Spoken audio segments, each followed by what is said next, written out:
Calculus Universalis, and today we're going to be going over the derivatives of inverse functions. So let's start off with a quick little example. So if I have f of x equals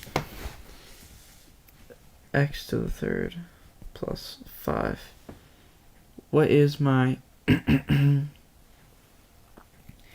derivative? And I ask you to find the derivative of f inverse x. How in the world are you even going to do that? Well, to be honest, it's really not that hard. You can do it implicitly or by formula. Now, I always prefer by formula because implicitly gets a little bit tricky, and you'll see why pretty darn soon. So the first thing you have to do is to figure out your f inverse of x formula. And if you remember how to do that, you're going to replace your x and your y, or switch them, like this. Solve for y, which is going to be y equals the cubic root of x minus 5, which is your inverse y. You have to be careful about picking your f of x, or picking your y's, because this y is different than this y up here, so it's just tricky and you gotta watch out for that. Now we can take the derivative of this function. How would you do that? Well, it's gonna be, negative 1 over, I think, this quartic root of x minus 5, right? But it's really just alright, whatever. Now let's just solve this implicitly. D over dx, d over dx, then we're gonna have dy, gonna have dy over dx. This is our inverse y equals, if this is x to the negative, to the 1/3, it's going to be 1/3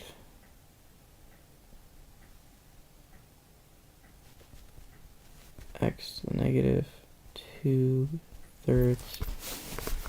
So this is going to be x minus 5 squared, all in a cubic root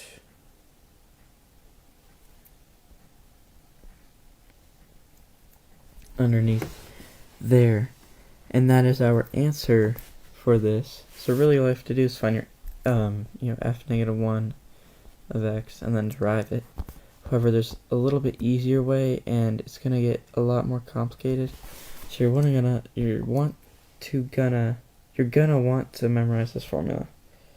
The formula is this: the derivative of the inverse function is 1 over f prime of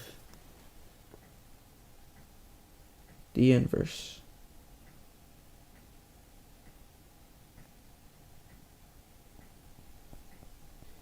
Now, it's weird because you think, wouldn't it just be the derivative of f negative 1? And it's just simply not the case for some reason.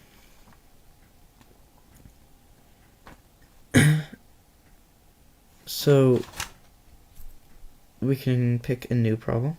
Let's do x to the 5th plus x plus 1, f of x equals. Now, what is f negative 1 of x? It's going to be, we're going to have to switch it and isolate x minus 1, and we're going to run into a pretty big problem here.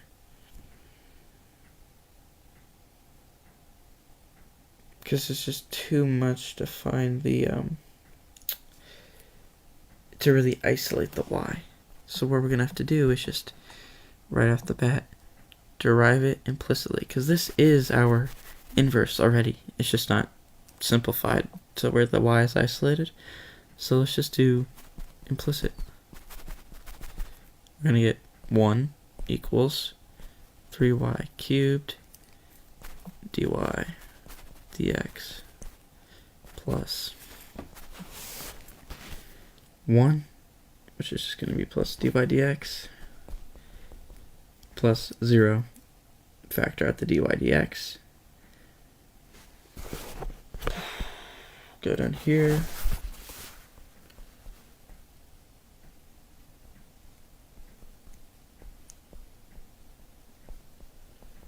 Oh my goodness, would you look at that? We get our dy over dx equals 1 over 3 y cubed plus 1.